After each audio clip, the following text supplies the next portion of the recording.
toutes et tous. Je suis Chris Delepierre, je suis membre du plus important et de l'association Reconnaître, dont je co-anime Badgeons les Hauts-de-France et je suis un des experts sur la question des badges numériques ouverts.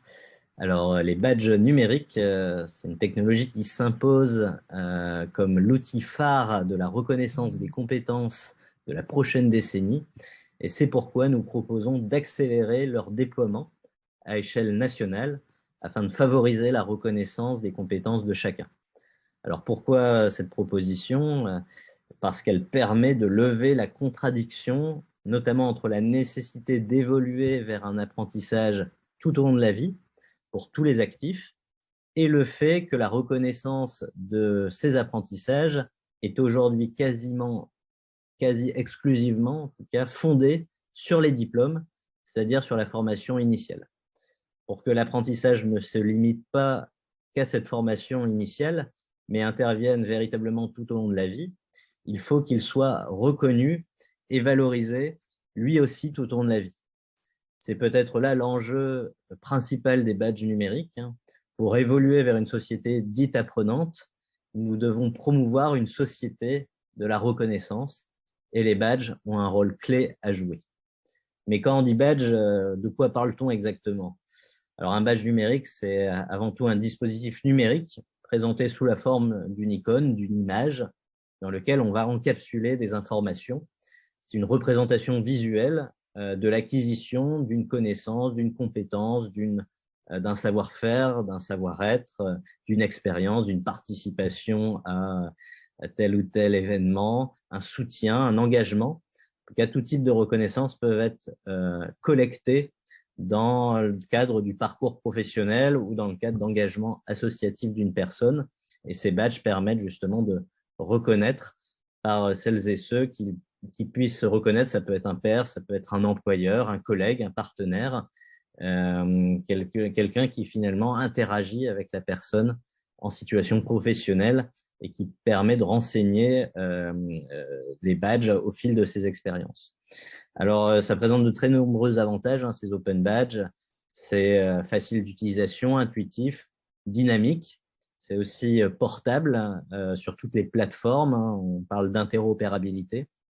Ça rend visible ses pratiques professionnelles et les compétences acquises. Ça peut être reconnu également par les pairs, par d'autres personnes, via des systèmes de recommandation pour augmenter la valeur des badges. Ça permet justement d'avoir une granulométrie de reconnaissance variable par rapport à des diplômes traditionnels. Là, on peut badger des choses de façon beaucoup plus accessible.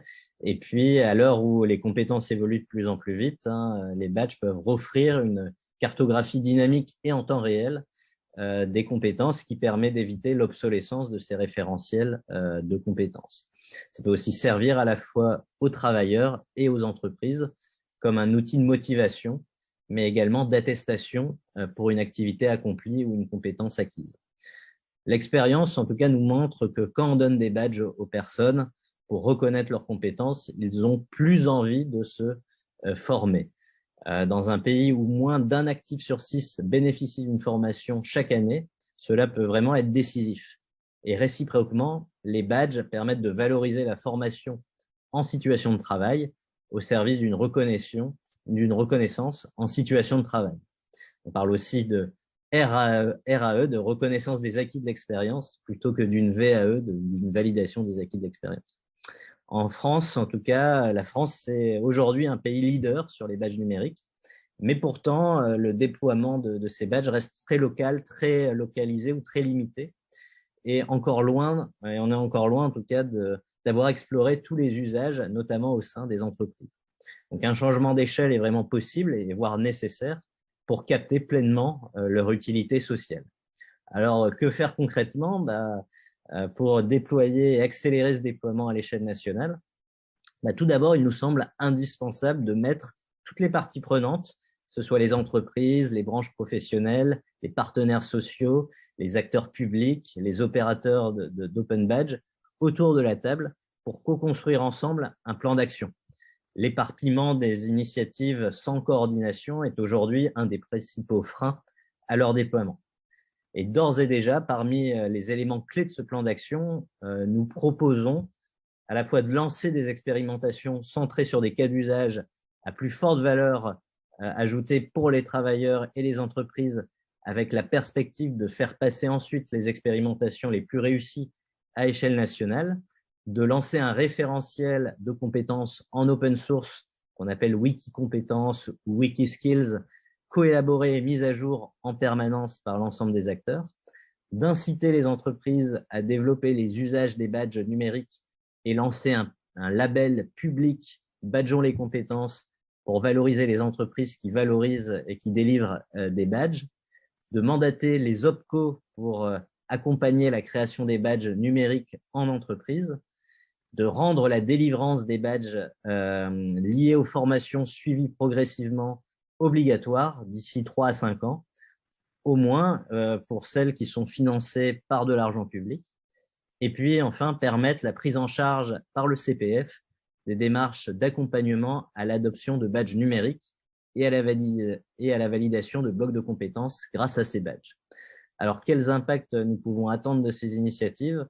Eh bien, l'usage des badges, c'est encore très minoritaire aujourd'hui, mais leur déploiement peut devenir viral et concerner d'ici 5 ans des millions d'actifs. Ceci contribuerait à plusieurs évolutions essentielles, notamment les entreprises percevront mieux quelles sont les compétences effectives des actifs et pourront donc mieux anticiper leurs besoins et mieux cibler leurs dépenses donc de formation et leur recrutement. Et puis, les actifs seront valorisés pour une meilleure reconnaissance de leurs compétences et bénéficieront d'une employabilité accrue, en particulier les actifs peu diplômés qui, croit-on, ont peu de compétences, mais qui ont un potentiel justement à valoriser leurs expériences d'un point de vue plus informel et donc qui ont le plus à gagner finalement à ce qu'on rende visible leurs compétences réelles. Et donc, le déploiement de ces badges numériques, ça peut être vraiment un accélérateur du passage d'une société du diplôme à une société de la compétence et de la reconnaissance. Voilà, il n'y a plus qu'à.